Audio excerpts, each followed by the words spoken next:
Bonjour à tous et à toutes. Bienvenue à cette conférence midi donnée par notre invité du jour, Dr. Fatma Ndiaye.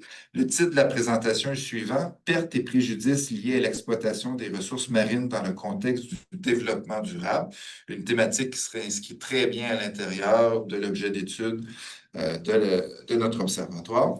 Dr. Ndiaye est juriste et titulaire d'une thèse de doctorat en droit public à l'Université Cheikh Anta Diop de Dakar au Sénégal. Elle est spécialisée en droit de l'environnement et en droit des migrations. Elle effectue présentement un stage postdoctoral à l'Université du Québec à Montréal sous ma supervision. Elle est également membre de la section des jeunes chercheurs de l'Académie africaine de pratique du droit international, du comité éditorial de la Revue internationale sur l'eau et le développement durable, de l'Association pour la protection de la biodiversité et l'adoption des gestes marqueurs et du conseil de la Fondation Keba Mbaye. Elle est également greffière et membre du réseau des jeunes chercheurs de l'Observatoire sur les migrations internationales, les réfugiés, les apatrides et l'asile, donc l'OMIRAS, de l'Université du Québec à Montréal. Donc, sans plus tarder, j'invite la docteure Ndiaye à nous faire sa présentation. Donc, merci beaucoup d'être avec nous et merci à tous ceux et celles qui sont en présentiel et en ligne pour cette conférence midi. Bonne conférence à tous. Merci beaucoup, professeur.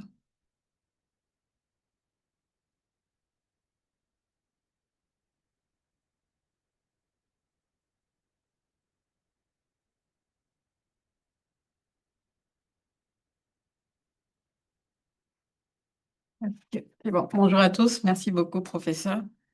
Et l'honneur me revient aujourd'hui de vous faire la présentation de la thématique portant sur les pertes et préjudices liés à l'exploitation des ressources marines dans le contexte du développement durable. La présentation s'inscrit dans le cadre de mes recherches postdoctorales sous la direction du professeur François Roque. Et je m'en vais vous présenter les différents points. Tout d'abord, nous avons l'introduction. Et dans un premier temps, nous allons présenter comment prévenir les pertes et préjudices pour un développement durable dans l'exploitation des ressources marines. Il s'agit également de voir comment réparer les pertes et préjudices liés à l'exploitation des ressources marines à la lumière du développement durable. Nous allons également voir comment assurer la durabilité dans l'exploitation des ressources marines et en conclusion, donner quelques points sur les possibilités, les perspectives qui s'inscrivent dans le cadre de cette thématique.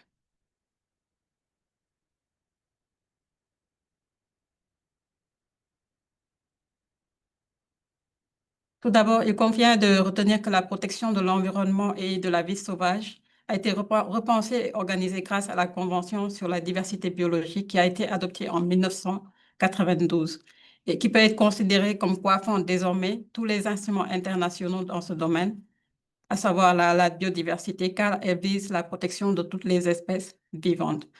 Aussi, la mer est composée de différentes ressources qui sont considérées comme des ressources essentielles, mais ces ressources sont confrontées à une forte exploitation et également au phénomène de la pollution, ce qui entrave fortement l'atteinte des objectifs de développement durable.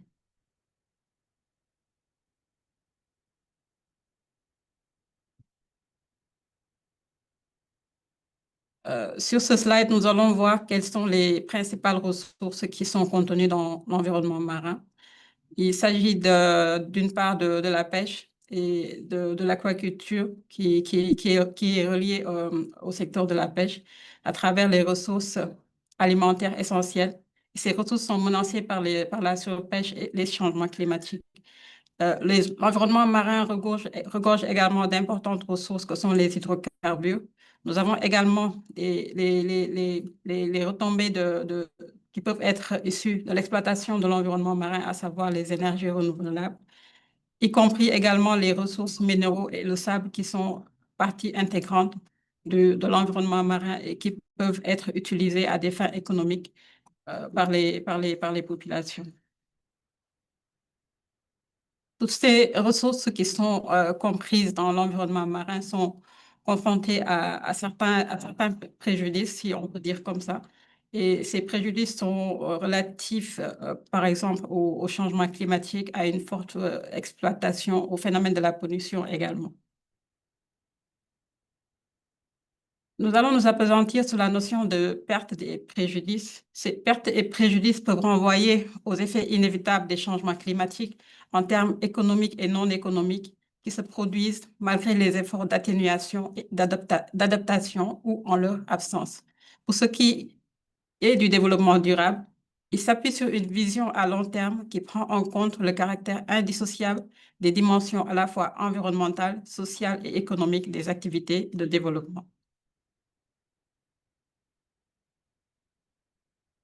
Ces ressources sont confrontées à différents défis qui sont liés, par exemple, à l'augmentation des risques sérieux de pollution marine, aux impacts insoutenables des exploitations sur les ressources biologiques des océans telles que la pêche, la contamination ou dommages dus à la pollution des ressources pêchées et son écosystème. Nous avons également le déversement de déchets par un navire lors de son trajet de voyage. Il s'agit là autant de défis qui sont liés à l'exploitation ou qui sont liés à l'environnement marin et à la biodiversité marine. Cela appelle à réfléchir sur un certain nombre de questions. Parmi ces questions, nous avons il s'agit des questions suivantes, à savoir comment prévenir les pertes et préjudices pour un développement durable dans l'exploitation des ressources marines, par quel mécanisme réparer les pertes et préjudices liés à l'exploitation des ressources marines à la lumière du développement durable, aussi comment assurer la durabilité dans l'exploitation des ressources marines. Il s'agit là autant de questions qui suscitent des réflexions et des réponses, et nous allons tenter, dans le cadre de cette étude, d'apporter quelques éléments de réponse.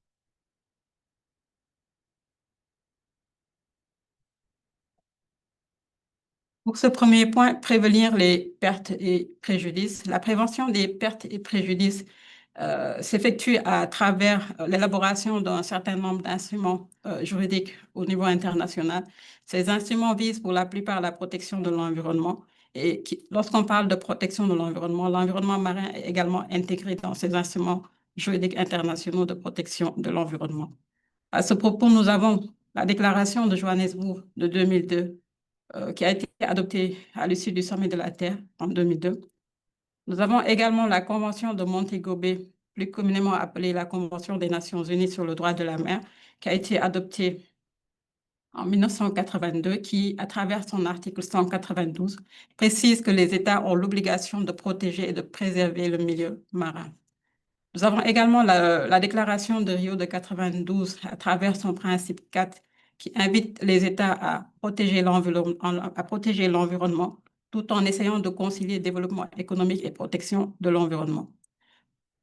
Pour ce qui est de la Convention cadre des Nations Unies sur le changement climatique, qui a été adoptée en 1992, il s'agit d'un instrument qui est considéré comme le pilier mondial pour stabiliser les gaz à effet de serre et limiter le réchauffement avec un impact direct sur la protection marine en prévenant l'acidification et l'élévation des océans. Elle fonctionne en synergie avec la Convention des Nations Unies sur le droit de la mer. Toujours dans le cadre de la protection de l'environnement en vue de limiter les pertes et préjudices, nous avons l'article 2 de la Convention africaine pour la conservation de la nature et des ressources naturelles du 15 septembre 1968. Cette convention a été remplacée par la Convention de Maputo du 11 juillet 2003, notamment en ses articles 3 et 4 qui précisent que les États contractants s'engagent à prendre les mesures nécessaires pour assurer la conservation et l'utilisation et le développement des sols, des eaux et de la flore et des ressources en faune, en se fondant sur des principes scientifiques et en prenant en considération les intérêts majeurs de la population. Au-delà de la réglementation ou des instruments juridiques internationaux, nous avons également la jurisprudence qui intervient en ce qui concerne la protection de l'environnement, y compris l'environnement marin. Et à ce propos, nous avons l'arrêt de la CIJ, la Cour internationale de justice, qui a rendu dans l'affaire Gapti-Kovonagi-Maros en 1997 une jurisprudence invitant la nécessité de lier développement économique et protection de l'environnement.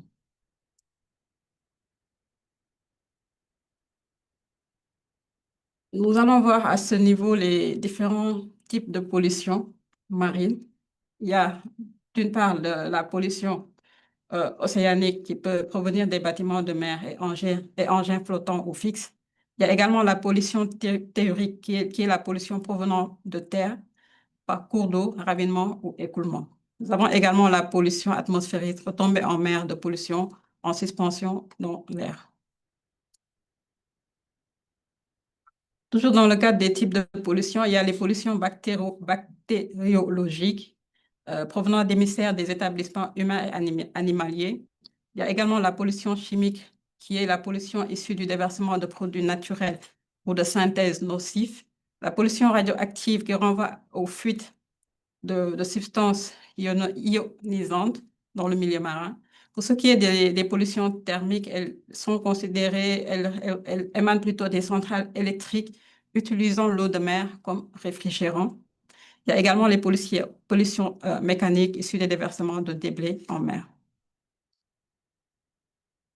Au regard de tous ces types de pollution, il est nécessaire de développer des mécanismes de prévention à travers la mise en place d'une réglementation claire. Et à ce propos, la Convention de Montego Bay peut être précisée, peut être soulignée comme un instrument juridique majeur intervenant dans le cadre de la réglementation pour protéger le milieu marin. Mettre en place des mécanismes de prévention reviendrait également à adopter des mécanismes, des mesures de contrôle et de suivi. Et à ce propos, l'Organisme maritime international joue un rôle important dans la réduction de la pollution. Il est également important de coopérer aussi bien au niveau national, au niveau régional, qu'au niveau international.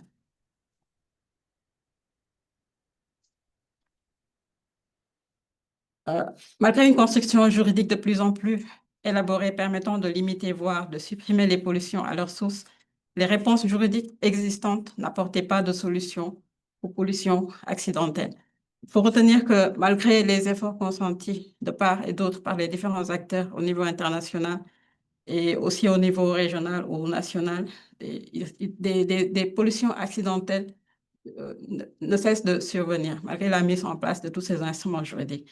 Et ici, il y a quelques illustrations d'accidents ou de phénomènes de pollution accidentelle, à savoir l'affaire de Torrey Canyon de 1967, Exxon Valdez de 1989, Amoco Cadiz de 1978, Prestige de 2002, Deepwater Horizon de 2010, entre autres.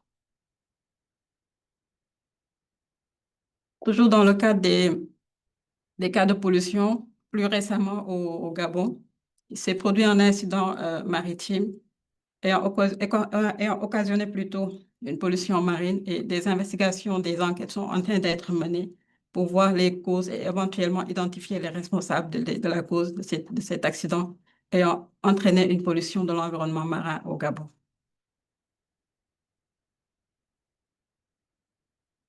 Nous allons en venir maintenant à la réparation des pertes et préjudices. Dans le cadre de ces réparations, les acteurs au niveau international, à travers les conférences des parties, ont pris des initiatives ou bien des mesures visant à réparer ces pertes et ces préjudices.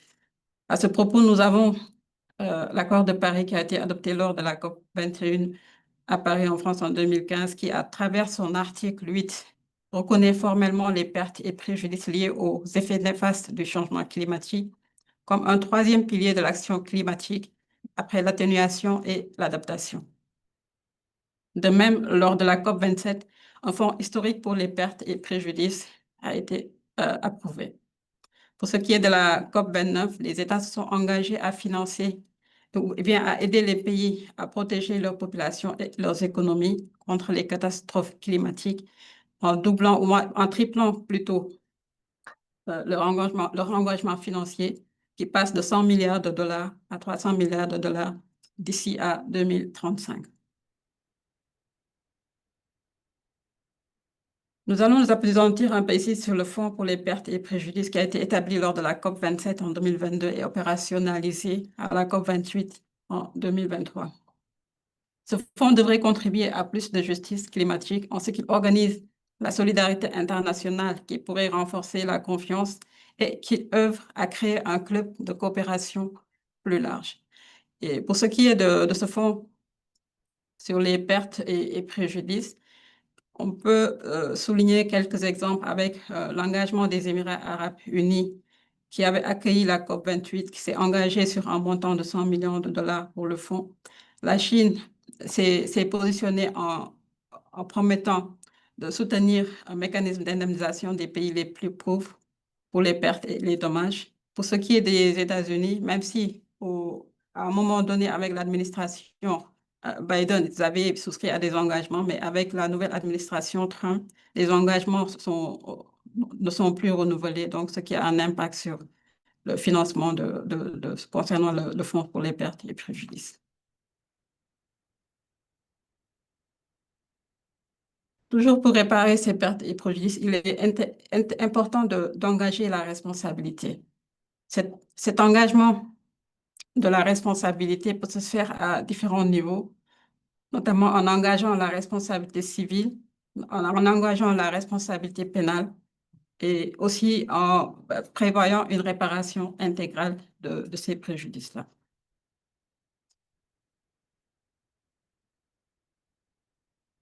Relativement à la jurisprudence, des avancées sont notées en ce qui concerne l'engagement de la responsabilité, avec l'avis consultatif du Tribunal international du droit de la mer qui a été rendu le 21 mai 2024, qui pose plusieurs notions, à savoir la prévention, la réduction, la maîtrise de la pollution marine, et invite les États, les acteurs à adopter ces mesures-là, à respecter leurs engagements qu'ils ont souscrits à travers cette convention-là. Il invite également le tribunal, à travers cet avis consultatif, invite également les acteurs à protéger les écosystèmes fragiles, à conserver les ressources biologiques. À ce propos, les États doivent agir même sans certitude scientifique complète. La diligence requise est élevée face au risque de préjudices graves et irréversibles. De même, la CIJ, dans son avis consultatif rendu le 23 juillet 2025, s'appesantit sur différentes notions, à savoir la prévention, afin d'empêcher les dommages significatifs au système climatique, la notion de responsabilité, plus précisément les responsabilités communes mais différenciées et les capacités respectives, la notion de réparation avec une obligation d'adopter des mesures pour protéger et préserver le milieu marin, y compris des effets néfastes des changements climatiques, et de coopérer de bonne foi. La CIJ, dans son avis consultatif rendu en juillet 2025, confirme que le droit international coutumier impose des obligations relativement à la protection du système climatique et d'autres composantes de l'environnement contre les émissions anthropiques de gaz à effet de serre. Toujours dans le cadre de la réparation, et différents instruments internationaux, dont les conventions internationales ont été adoptées pour engager la responsabilité en cas de dommages maritimes. À ce niveau, nous pouvons donner l'exemple de la Convention internationale pour la responsabilité civile pour les dommages dus à la pollution par les hydrocarbures, qui a été adoptée en 1992. Il y a également la Convention internationale sur la responsabilité et l'indemnisation pour les dommages liés au transport par mer de substances nocives et potentiellement dangereuses, qui a été adoptée en 1996. Aussi les conventions MARPOL 73-78, Convention internationale pour la prévention de la pollution par les navires. Toujours dans le cadre de ces instruments internationaux, nous avons la Convention des Nations unies sur le droit de la mer, tantôt citée, qui a été adoptée en 1982. Il y a également la Convention de Bâle sur le contrôle des mouvements transfrontières de déchets dangereux et de leur élimination. Nous pouvons citer ici également quelques jurisprudences sur la réparation à travers l'affaire de la fonderie du Trail qui a opposé les États-Unis et le Canada en 1941. Il y a également l'affaire de la pollution du Rhin qui a été rendue dans les années 70. Un autre exemple de réparation est relatif au naufrage du navire Almadraba. Il s'agit d'Almadraba 1. Il s'agit d'un navire espagnol qui a déversé environ 310 000 litres d'hydrocarbures dans le parc national des îles de la Madeleine, c'est à Dakar. Et à l'issue de cet incident, des préjudices ont été occasionnés aussi bien pour l'environnement marin dans le territoire sénégalais. Et le tribunal régional hors classe de Dakar a rendu une décision en condamnant les prévenus à une peine d'emprisonnement de 6 mois, dont 1 mois ferme, et également à des amendes, à savoir 100 millions euh, à verser à l'État du Sénégal et 2 milliards à verser à l'Agence nationale des affaires maritimes. Le tribunal a également reconnu à ce propos la notion a reconnu les préjudices écologiques occasionnés par cet incident, par ce navire espagnol. Au niveau communautaire également, la CEDEAO, dans l'affaire Serap contre Niger en 2012, a reconnu également la responsabilité environnementale et a sanctionné les compagnies pétrolières pour la pollution dans le delta du Niger, responsable de graves violations des droits de l'homme et notamment du droit de l'environnement. Pour le dernier point, nous allons voir comment assurer la durabilité dans l'exploitation des ressources marines. Pour assurer cette durabilité dans l'exploitation des ressources marines plutôt, il est essentiel de s'appesantir sur différents piliers. Parmi ces piliers, nous avons la prévention des risques. Nous avons également, il est également important de former et de sensibiliser, de développer la recherche, de renforcer la coopération et de mettre en œuvre les ODD 16 et 17. À ce propos, nous allons faire un petit rappel des ODD 16 et 17. Pour l'ODD 16, il s'agit de promouvoir l'avènement de sociétés pacifiques et inclusives aux fins du développement durable, assurer l'accès de tous à la justice et mettre en place à tous les niveaux des institutions efficaces, responsables et ouvertes à tous. Pour ce qui est de l'ODD 17, il vise à renforcer les moyens de mettre en œuvre le partenariat mondial pour le développement et le revitaliser. Des partenariats qui doivent être inclusifs, construits sur des principes et des valeurs, une vision commune et des objectifs communs sont nécessaires pour un programme de développement durable réussi.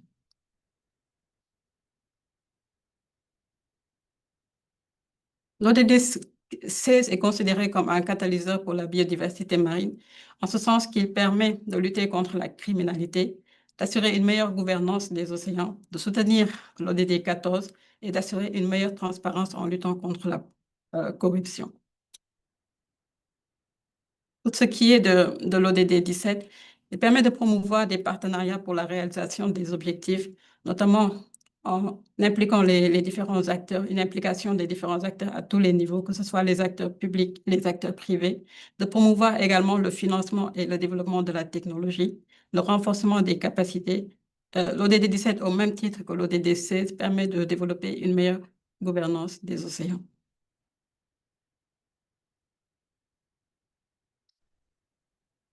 Toujours pour assurer cette durabilité, la recherche joue un rôle essentiel et à ce niveau, ça permet de développer des études ciblant la durabilité et la conservation marine, de développer des méthodologies ou des approches de recherche respectueuses du développement durable, de développer l'acquisition de savoir-faire clés en durabilité, de promouvoir le partage, le transfert et la diffusion des connaissances. À ce niveau, il est important de souligner le rôle joué par l'Observatoire de l'agenda 2030, qui est sous la direction des professeurs Roch et Blaise Pascal, qui joue un rôle important dans la production de la recherche en termes de développement et de promotion des ODD.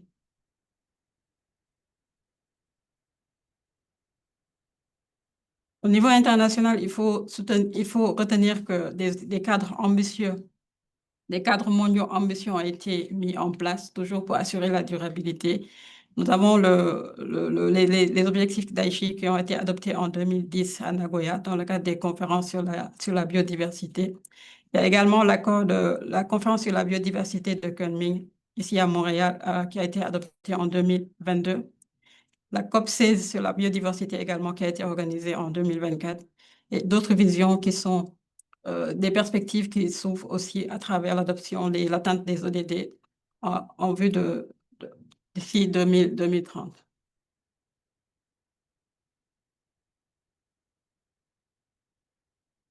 Nous allons nous appesantir un peu sur le cadre mondial de la biodiversité de Kunming-Montréal, qui a 23 cibles pour 2030.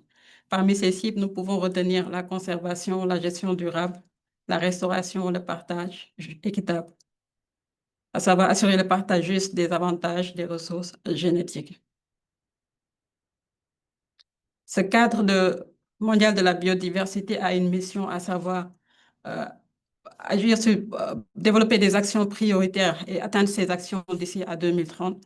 Parmi ces actions, nous avons le fait de cesser et inverser la perte de la biodiversité marine, de promouvoir le rétablissement de la nature, la conservation et utilisation durable, le partage équitable des avantages et assurer les moyens de mise en œuvre.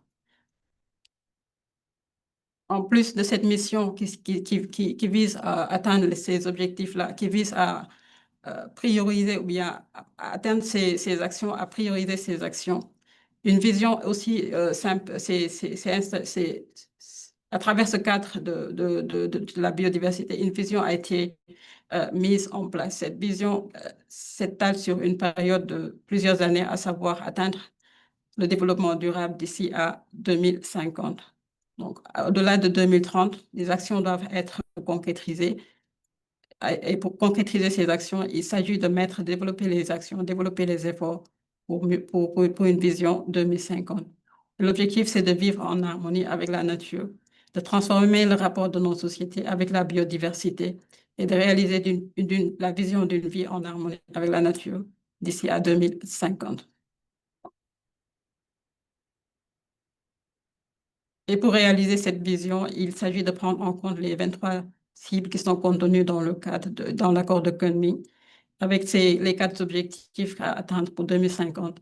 Et pour cela, il est nécessaire de coopérer entre les différents acteurs à travers un engagement mondial.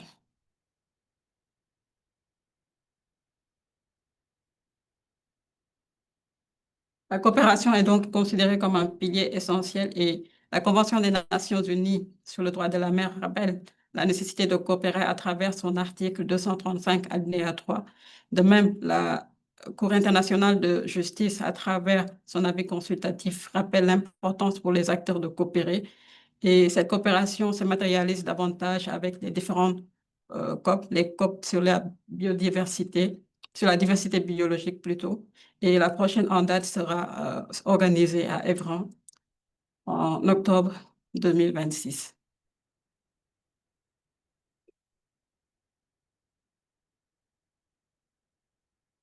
Pour ce qui concerne la protection de la biodiversité, la coopération est matérialisée à travers ce slide, avec l'organisation des différentes COP tous les 2 ans pour élaborer des stratégies pour une meilleure protection de l'environnement, une meilleure protection de la biodiversité dans son ensemble. Et à ce stade, la prochaine, des stratégies, des stratégies doivent être adoptées et ces stratégies-là doivent être restituées. Des États doivent faire des restitutions à travers les COP en soumettant des rapports nationaux. Et les prochains rapports devront être soumis à l'issue de la COP 26 qui sera organisée, comme tantôt précisé, en octobre 2026. Et l'objectif, c'est d'atteindre les objectifs fixés d'ici à 2030 et de mettre en place encore de présenter des rapports nationaux pour voir l'évolution de la mise en œuvre de ces stratégies-là. Et la fin du cycle est prévue pour 2030. À partir de 2030, les États ou bien les acteurs vont voir si les avancées ont été faites à travers l'adoption de ces différentes stratégies nationales-là et voir quelles perspectives, quelles sont les différentes étapes à adopter pour une meilleure protection de l'environnement à l'horizon 2050. Un traité historique a été également adopté pour protéger l'environnement marin. Il s'agit du traité sur la haute mer qui a été adopté en 2023. Et ce traité vise notamment à développer les aires marines protégées, à promouvoir un partage équitable des ressources et également à promouvoir le financement. L'objectif de promouvoir le financement est de renforcer les capacités et le transfert de technologies marines. À ce jour, 145 États ont signé ce traité historique, ce qui permet de renforcer l'agenda 2030 des Nations Unies. En conclusion, nous avons ici soulevé quelques points qui sont essentiels, à savoir renforcer l'engagement de la responsabilité environnementale, civile et pénale, de développer des sources de financement, de soutenir et développer la recherche, Il s'agit également de prévenir et réduire la pollution, de veiller à une exploitation durable des ressources marines et de développer les aires marines protégées. Il s'agit là de quelques points qui peuvent être développés pour mieux prendre en compte les pertes et préjudices liés à l'exploitation des ressources marines dans le contexte du développement durable. Merci de votre aimable attention. Je reste à votre disposition pour les suggestions. Merci beaucoup, Dr. Ndeye. Est-ce que vous pourriez arrêter le partage? Comme ça, on va avoir le plaisir de voir tous les celles qui sont connectés là, sur Zoom pour la période de questions. Excellent. Euh, bon, écoutez, on arrive maintenant à la deuxième partie de notre conférence midi. Donc, c'est le moment d'échanger, de poser des questions à notre conférencière du jour. Euh, donc, je vais commencer par les gens qui sont en présentiel, puis ensuite, je vais me tourner vers les gens qui sont sur Zoom. Donc, les gens qui sont dans la salle, est-ce que vous avez une question, des observations concernant, pour notre conférencière du jour, ou encore concernant la conférence? Mélissa. Oui, alors déjà, je m'excuse d'avoir manqué la première partie, mais je me posais une question, notamment en termes de tout ce qui va toucher la pêche en général, parce que enfin, de ce que je sais, littéralement, les abus en termes d'environnement maritime, c'est vraiment tout ce qui va toucher pour moi cet endroit-là.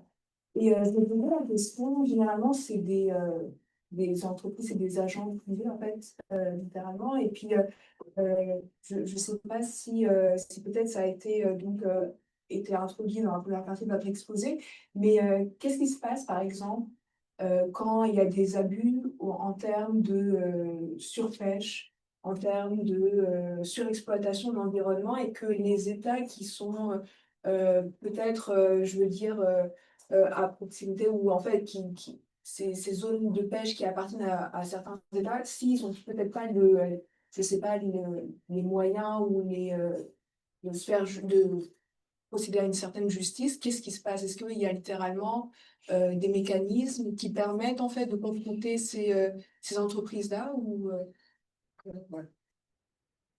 Est-ce que vous préférez prendre les questions une à la fois ou vous voulez prendre un bloc de questions puis prendre le temps d'y répondre? Bon, si je veux prendre un bloc de questions. Un bloc de questions? Oui. OK.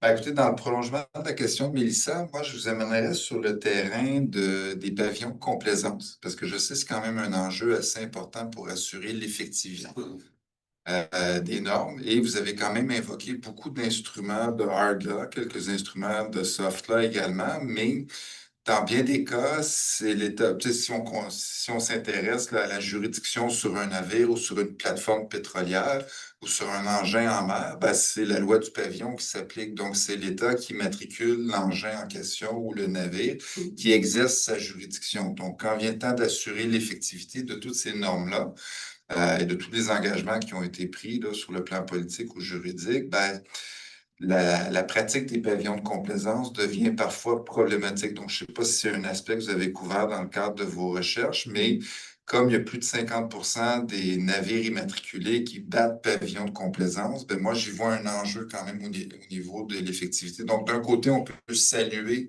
tous les développements normatifs puis les nombreuses conventions qui ont été adoptées, même la convention la plus récente que vous avez invoquée, là, la BPNJ. Puis d'ailleurs, il y a une je le dis, là, mais il y a une de nos membres, Valériane Toul, qui a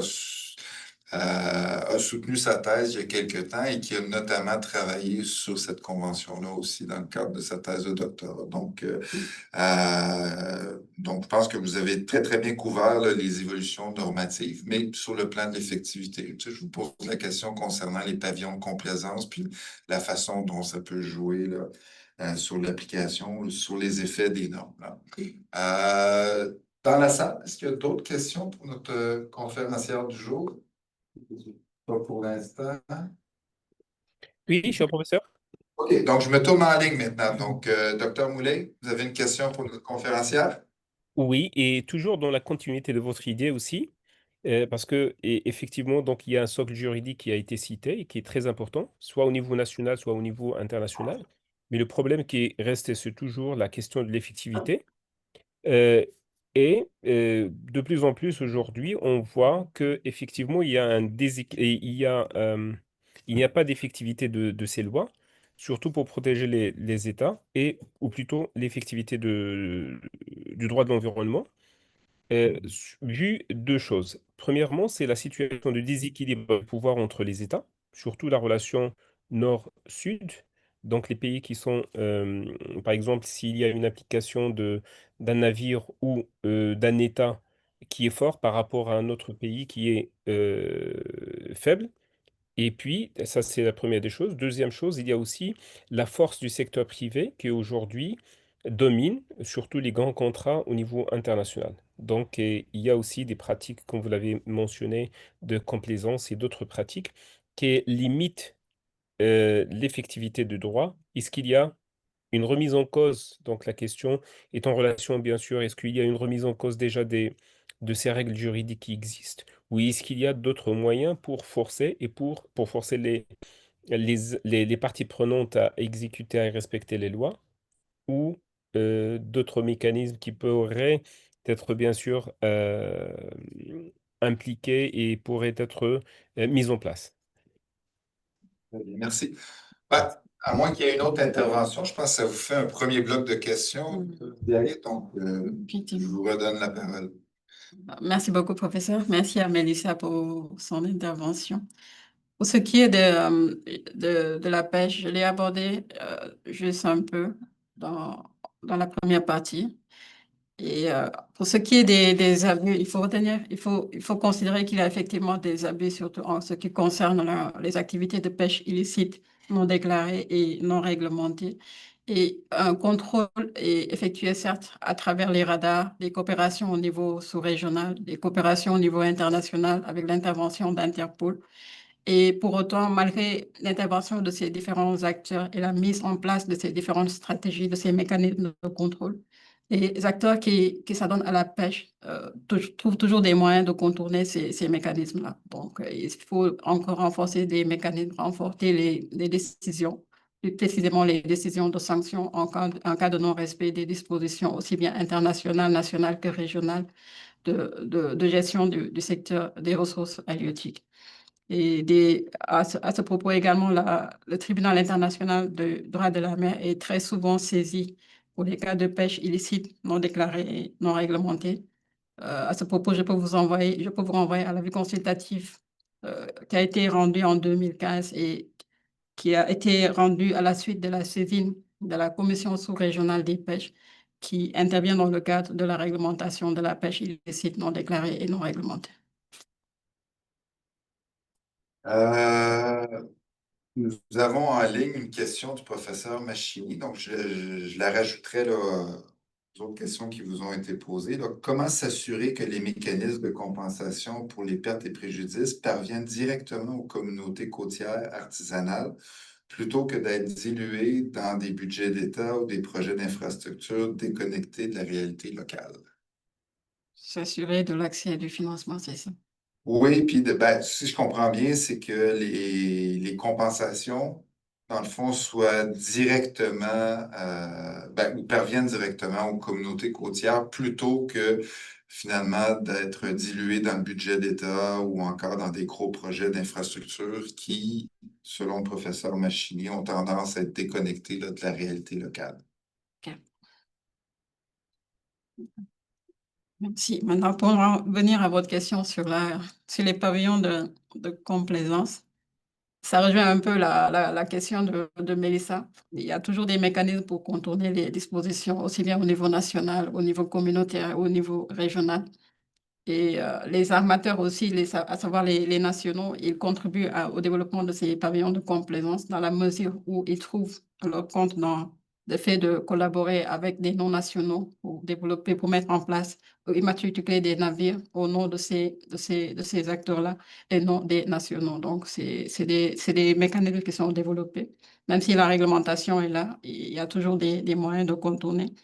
Et à ce niveau, il est nécessaire de renforcer la réglementation, de renforcer le contrôle et surtout le mécanisme de sanction en termes d'engagement de la responsabilité. Cela pourrait peut-être dissuadiez plutôt ces acteurs de s'adonner à la mise en place ou bien de développement des pavillons de complaisance. Merci. Et à ce niveau, je salue l'intervention de M. Hicham qui a bien abordé la thématique à ce niveau-là. Merci, avec plaisir. Concernant l'accès du financement aux communautés locales, le système de financement est conçu de telle sorte que ce sont les États qui cautionnent ou bien qui encadrent le financement en ce qui concerne les fonds des pertes et préjudices à travers la collaboration avec le PNU, le Programme des Nations Unies pour l'environnement, qui collabore avec les États pour le développement ou pour l'octroi de ces financements-là. Et pour faire parvenir le financement aux communautés locales, il serait à ce propos intéressant de développer la participation du public telle que développée à travers la Convention d'Aarhus, impliquer les acteurs locaux dans la prise de décision.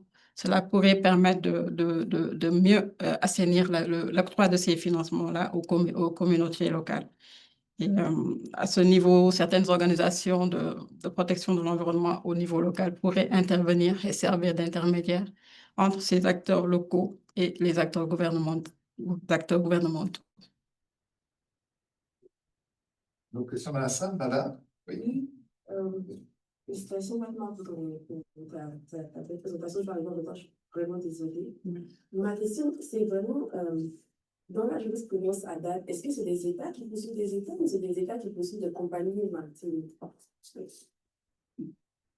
Est-ce que c'est les États qui poursuivent les États? Oui, parce que je ne suis pas du tout spécialiste de ça, mais je sais que j'ai vu quand même des documentaires où, par exemple, il y avait un conflit entre des navires chinois qui faisaient de la pêche au thon sur les côtes sénégalaises, alors que ça avait été réglementé, alors que même les pêcheurs sénégalais n'avaient pas le droit de pêcher à certaines périodes. Puis eux, il y avait eu tout un documentaire parce que ça avait fait un scandale, où justement ils disaient que la nuit, il y avait des navires chinois qui venaient quand même faire de la pêche au thon pour qu'eux n'arrivaient même plus à se nourrir ou à pêcher pour revendre, tu vois. Donc ma question c'est, généralement, est-ce que c'est les communautés qui vont choisir les États pour que les États portent plainte, ou alors c'est simplement les États contre États ou États contre compagnies privées, ou comment ça se passe généralement? Sur ce point-là, bon, les actions sont multiformes. Il y a des acteurs, par exemple, de la pêche artisanale qui s'organisent en association, en communauté. Et à travers ces acteurs, ces associations, ces communautés, des actions peuvent être menées envers un navire particulier. Maintenant, pour ce qui est de l'engagement de la responsabilité des États, c'est plus le droit international qui s'applique. Et à ce niveau, c'est le tribunal international du droit de la mer qui intervient, ou dans certains cas, la Cour internationale de justice, pour réglementer les différends qui existent entre ces États-là. Quelques dossiers en arbitrage aussi là, pour le contentieux interétatique, mais je suis d'accord avec vous. Il y a une autre question en ligne qui vous est posée. Je la lis telle quelle, là. Comment pourrait-on garantir une vie harmonieuse avec la nature, spécialement pour les pays en développement, dans la perspective de l'exploitation minière des grands fonds marins? Est-ce que vous pouvez reprendre? Hein? Est-ce que vous pouvez reprendre la question? Je vais prendre la question, oui. Comment pourrait-on garantir une vie harmonieuse avec la nature? Conception qui est ouverte et sujet à débat, là, spécialement pour les pays en développement, dans la perspective de l'exploitation minière des grands fonds marins. Donc, à supposer, je pense, que ce soit peut-être à l'extérieur des juridictions nationales, donc au-delà peut-être du plateau continental. J'interprète la question, donc on parle des grands fonds marins, là, on peut imaginer que c'est au-delà des plateaux continentaux. Oui, effectivement. Pour ce point-là, il faudrait l'implication de tous les acteurs, plus précisément les acteurs étatiques, à travers l'adoption de la dernière convention sur la haute mer, par exemple. Voilà, il faudrait l'implication des différents acteurs étatiques qui doivent s'approprier cet espace qui est la haute mer, même si on dit que c'est un espace qui n'appartient à personne. Il y a des enjeux sociaux, des enjeux environnementaux, des enjeux économiques qui font que tous les États doivent s'impliquer pour qu'il y ait un meilleur profit de l'exploitation de cette haute mer-là et des grands fonds marins. Ouais, puis il y a une organisation internationale, tu sais, méconnue dont on parle peu, mais qui a été créée avec la Convention de Montego Bay, qui est l'Autorité internationale des fonds marins Oui, aussi, du coup, qui devrait être impliquée. Je suis bien d'accord pour, comme vous le soulignez, pour qu'il y ait une implication des États. Mais après, bon, l'Autorité internationale des fonds marins reste une organisation qui a des moyens limités avec un très petit budget aussi. Donc, elle peut autoriser parfois des projets de joint venture, d'exploitation de ces ressources-là. Mais après, quelle est l'effectivité de son contrôle, sa capacité de suivi, etc., etc. Donc, c'est peut-être le sujet d'une autre conférence que celle-ci, mais je pense que c'est effectivement intéressant là, de s'interroger sur cette question-là parce que cette exploitation-là minière était très, très, très limitée il y a quelques années encore. On parlait des nodules polymétalliques puis de quelques ressources qui s'y trouvaient. Mais là, avec le développement des technologies, l'exploitation de ces ressources-là devient de plus en plus techniquement possible. Donc, du coup, c'est une pratique qui, effectivement, doit être encadrée. Bien d'accord avec vous. Il y avait une autre question, je crois. Hassan, non? Ah, il y a une main levée, celui-là. Donc, je vous invite, Rokaya Dié, à ouvrir votre caméra et ouvrir votre micro pour poser la question. On vous écoute. Bonjour, Bonjour. merci beaucoup pour la parole. Merci, Madame Diaye, pour la présentation. En fait, j'avais une question par rapport aux obligations des États en matière de protection du milieu marin. À jour, pouvons-nous considérer que ces obligations sont définies de manière claire dans la Convention de Montego Bay, ou vu également dans la récente décision qui a été rendue par le Tribunal international du droit de la mer? Merci. J'avoue que j'ai pas bien. La deuxième partie de la question, je pense qu'elle vous renvoyait à l'avis consultatif là, qui avait été rendu Je par peux, le... je peux Est-ce que j'ai bien répéter? compris la question? Ah, ouais, je vous Oui, invite oui, peut-être à la répéter. Il y a eu un petit retour de son dans la Oui. salle ici. oui, je m'excuse. Ma question était liée à la question, du moins à l'emploiement des obligations des États en matière de protection du milieu marin. Parce que dans votre présentation, vous avez fait allusion au fait que les obligations étaient claires dans la Convention de Montego Bay. J'aimerais savoir, est-ce que ces obligations sont sur le terrain, est-ce que ces obligations sont réellement effectives? Est-ce que les États euh, se conforment à ces obligations-là? Merci, madame. D'accord. Merci. Ok. Merci beaucoup, Madame Raffaïa. Bon, si je comprends bien, est-ce que euh, l'application de la Convention des Nations Unies sur le droit de la mer est effective? Est-ce que les États respectent leur engagement en vertu de cette convention? C'est ça? Oui, je pense que dans la question, si je l'ai bien comprise, il y a aussi l'élément de clarté. Tu sais, jusqu'à quel point les obligations sont bien définies. Très bien. Et est-ce qu'elles le sont davantage depuis que le Tribunal international du droit de la mer et la CIJ se sont quand même penchés sur ces questions-là? Moi, c'est comme ça que je... Oui, c'est comme ça, c'est ça. Merci. Bon. Pour ce qui est du respect des engagements au niveau international, il faut reconnaître que les États ont chacun, en ce qui le concerne, pris ou ratifié les conventions internationales, y compris la Convention internationale sur le droit de la mer. Et à ce propos, on présume qu'ils prennent les dispositions nécessaires pour un meilleur respect de ces dispositions conventionnelles-là.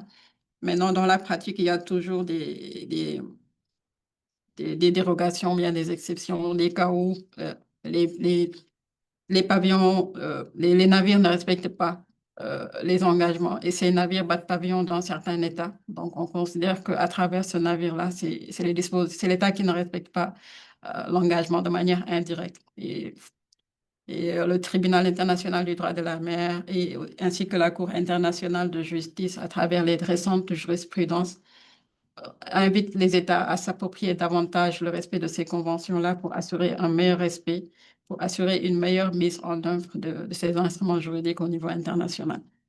Et pour l'effectivité, nous allons nous projeter, attendre les prochains développements pour savoir si effectivement les mesures ont été prises au niveau interne pour se conformer à cette jurisprudence, à ces jurisprudences.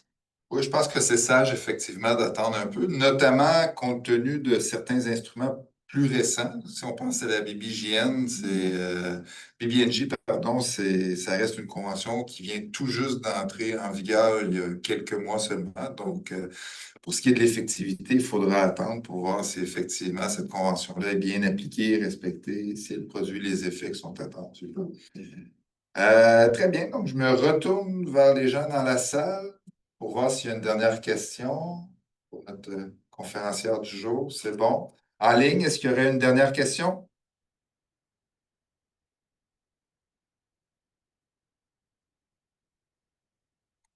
Bon, ben, écoutez, il ne me reste plus qu'à vous remercier très chaleureusement.